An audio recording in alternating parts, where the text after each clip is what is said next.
안녕하세요. 룰루맘입니다. 이번 시간에는 오버타임 규정에 대해서 나눠보고요.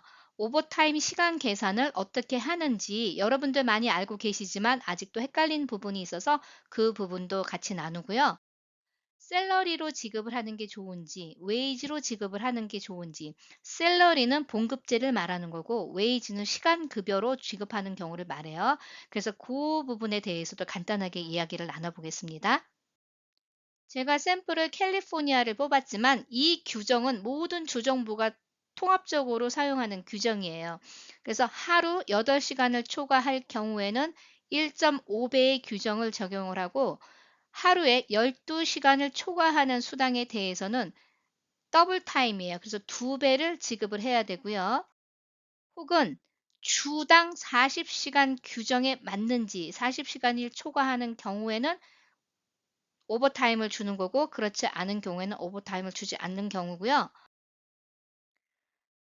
주 7일을 근무하는 경우에 7일째에는 8시간까지 1시간을 하더라도 마찬가지고요. 1.5배를 지급을 해야 되고 8시간을 초과하는 경우에는 2배를 지급을 해야 돼요. 그래서 특수한 직업을 가진 분들은 여기에 해당될 수도 있어요.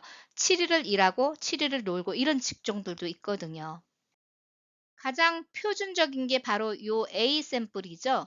하루에 8시간씩 주 5일 근무, 그러면 총 40시간을 일을 하기 때문에 기본적으로 여기에는 오버타임이 감안되지 않고 40시간 레귤러 시간으로 적용을 하면 되고요. B의 사례 같은 경우에는 6일째 8시간을 초과 근무하는 경우에요.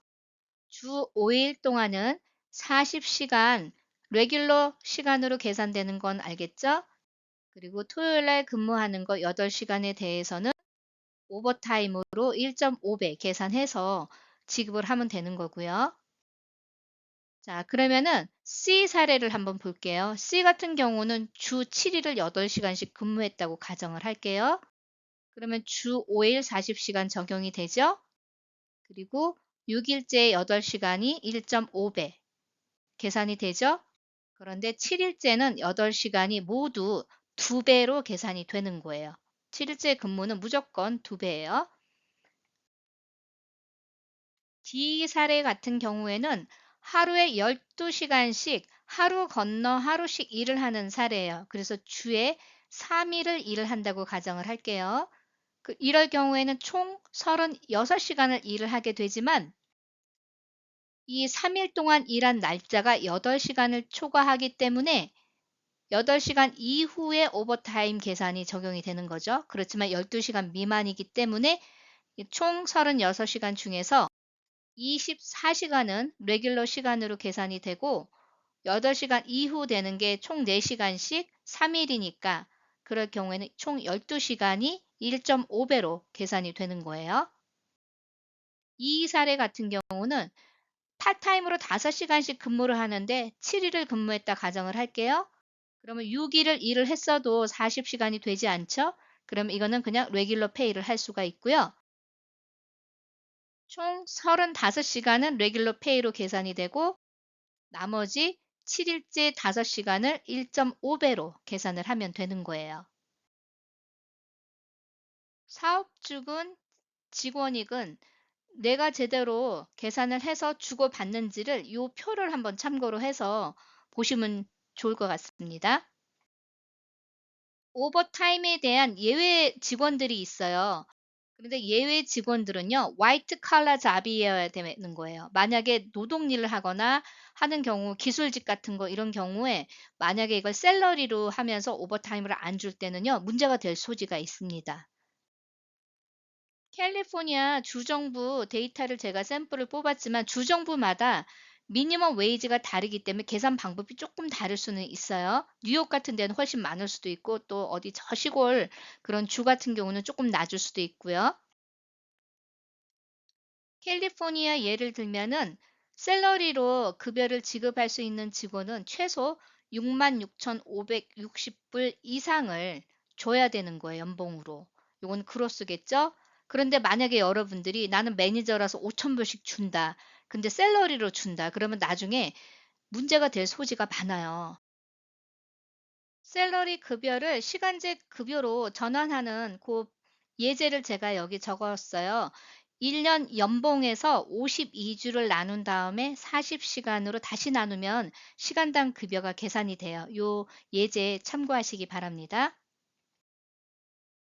샐러리를 받을 수 있는 대표적인 직업 5가지를 나누자면은 임원진들이 해당이 되겠죠. 간부급들이요.